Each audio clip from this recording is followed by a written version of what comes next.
To start, let's remove this wheel just to give us more access to the fender well area. 21mm socket, remove all 5 of your lug nuts.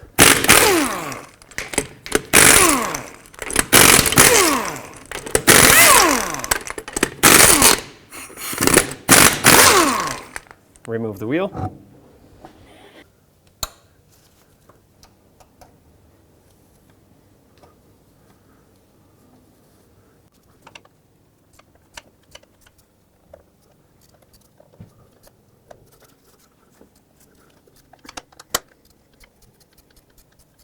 Now, next step is behind the power steering pump.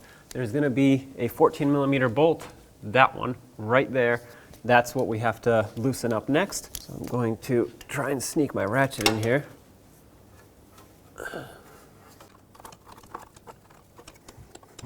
Perfect, that's broken free. Now let's relieve tension off the belt. All right, now that that's backed off a little bit, let's get a 12mm on this bolt and relieve tension off of the power steering pump. And so for this, you actually want to tighten the bolt. That's going to pull this power steering pump down, therefore loosen your belt.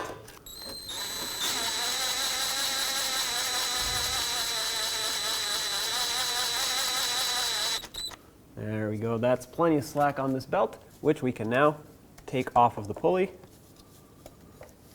Just like that. You don't need to remove the belt from the vehicle, you just need to take it off this pulley, and I'm going to pull it aside, that way when we disconnect the power steering lines, no fluid gets on it. Now I'm placing a collection bucket underneath the power steering pump area because fluid is going to come out, and with a 12mm, I'm going to loosen up these 2 bolts here.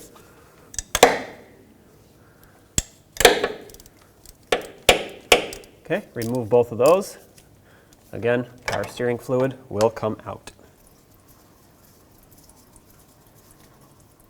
There's one. There's the second one. Just going to let this drain for a minute. Next, I'm going to break free this 24mm banjo bolt right here. And fluid will come out of here as well. So as I loosen it, I'm just going to make sure the collection bucket is still going to catch all of it. There we go. Note that this washer fell out.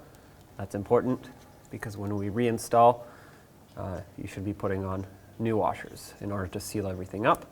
And the other one is stuck on the banjo bolt, so I'll have to remove that before installation. But both of these lines are off. Drain whatever's left, that way you don't get it all over you. And now let's go ahead and remove the rest of this pump.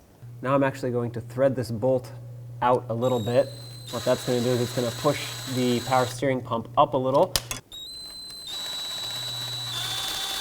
Now with this all the way up, I can get my wrench in there, and I'm going to take this bolt completely out.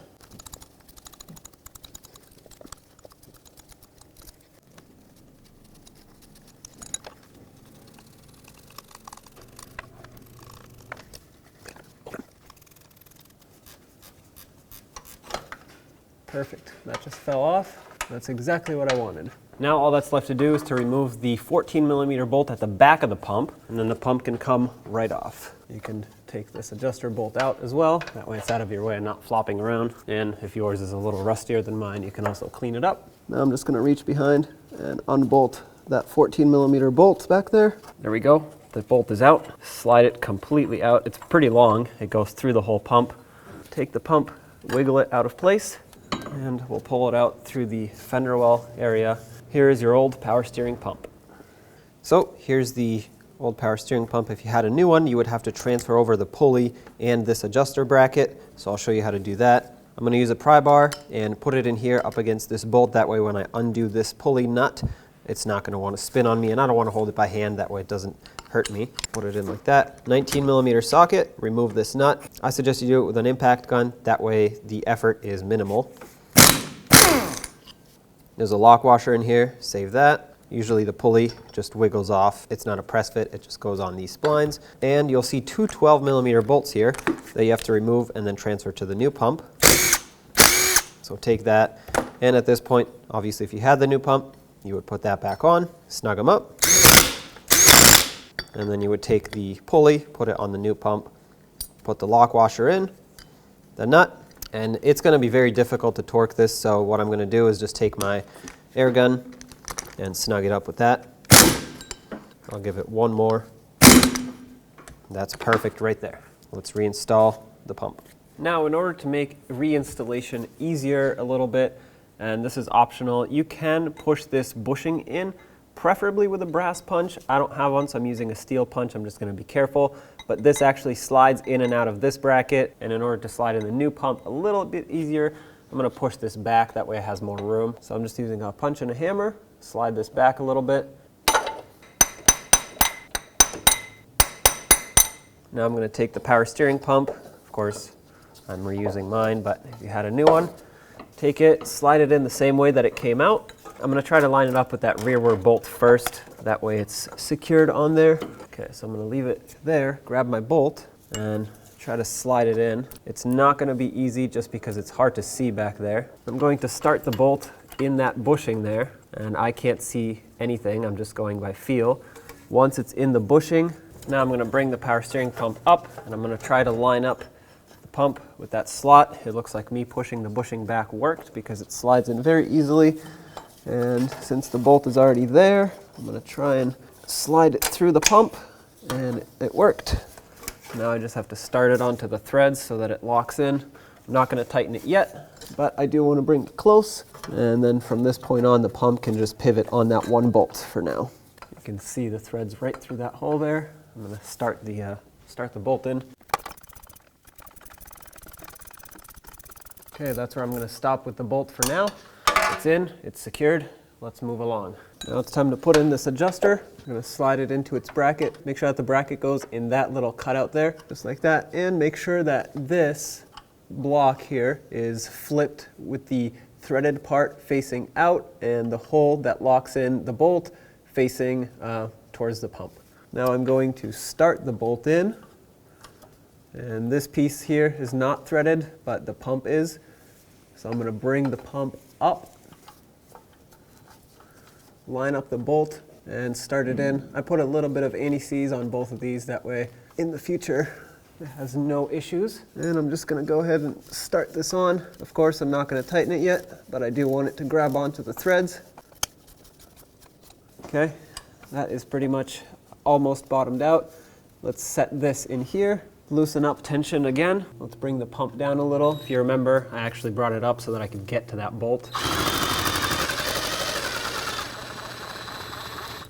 Now I'm going to take a rag and make sure that this area is clean on the hose on both sides, because you want the copper washers to seal up nicely. So I'm just going to remove any potential debris here, as well as on the pump where this mounts. Now I'm going to take the banjo bolt with a new copper washer, slide it through, take another copper washer, put that on, and then start it on to the pump. Make sure that that tab fits in the slot provided for it. That way it locks at the right angle. Start in this bolt. This was a 24 millimeter. You don't have to go crazy tight on this. I'm just going to go about 1/4 of a turn after it bottoms out. That's good right there. Basically, you just want to crush those two copper washers, and that'll make a nice tight seal. Now let's do the same to this. Make sure that the surface is nice and clean. And typically you would want to use a new O-ring here. With the new one in place, let's reconnect this line. I'm going to start with the bottom bolt. Start in the top one as well. All right, let's snug them up. Those are bottomed out. I'm just going to make them snug. Just go like 1/8 of a turn for this is good. It doesn't need to be very tight.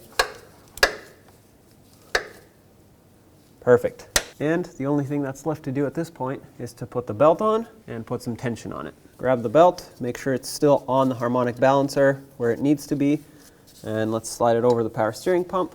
I'm going to double check the ribs on both and make sure it's on properly. If it's one tooth off like that, it's going to shred itself when you turn on the engine. It'll just cut it right here. So now let's put some tension on it. I'll show you exactly how much tension to put. And let's go up with it. So you want to loosen on this bolt. You notice the belt gets tight. At this point, what you want to do is you take the longest stretch of belt, because this one is equal up and down, it doesn't matter, and you want to easily turn it anywhere between 45 and 90 degrees, And this one actually feels like it's a little too tight. I can't turn it past 45 easily with minimal force, so I'm going to actually loosen it up a little bit. Let's see what that does. Oh, that's a lot better. Right there is actually perfect. If you can go past 90 like this with minimal force, it's way too loose. And if you can't twist it much, like I couldn't the first time, it's actually too tight and you'll ruin your bearings inside the power steering pump. So anywhere between 45 and 90 degrees with minimal force is perfect on the longest stretch of straight belt. So at this point, this is exactly where I want it to be tensioned. So let's lock in the tensioner. I'm going to slide my socket in there and just snug this up. It's bottomed out. I'm going to give it about a quarter of a turn after. Maybe less than that because that's pretty tight. Okay. And now let's snug up the big 14 millimeter bolt at the back. Okay, now I pushed the bushing back, so I'm going to have to actually press it back onto where it belongs. So it's getting harder to turn it now, but it's actually just pressing the bushing back up against the power steering pump. And I think now it's actually bottomed out, so let's give it a good snug. One more. Right there, that's perfect. Get your tool off. Let's get the wheel back on. Start on all 5 of your lug nuts, snug them up, and torque them to 83 foot-pounds.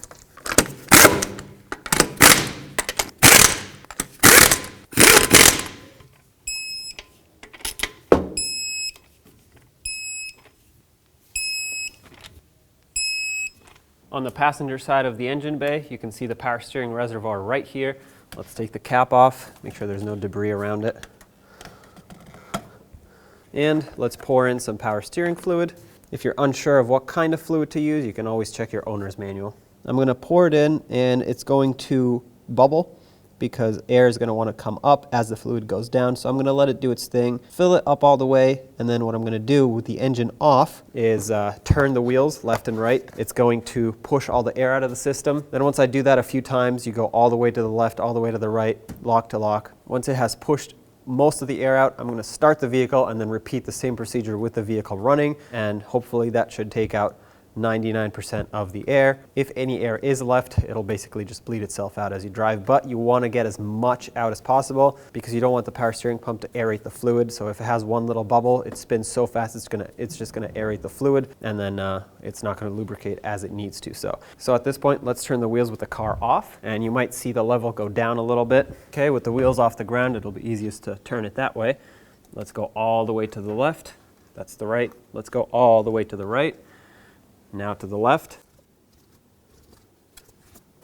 I'm not going fast, I'm going slow, but I'm making sure I'm going all the way. I'm going to do this about 3 times, then I'll go check the level again.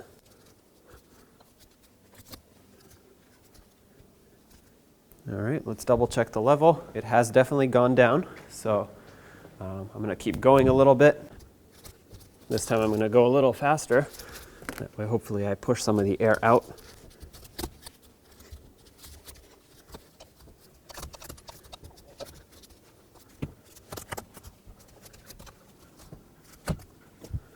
Okay, now you want to top it off and do the exact same thing with the car running.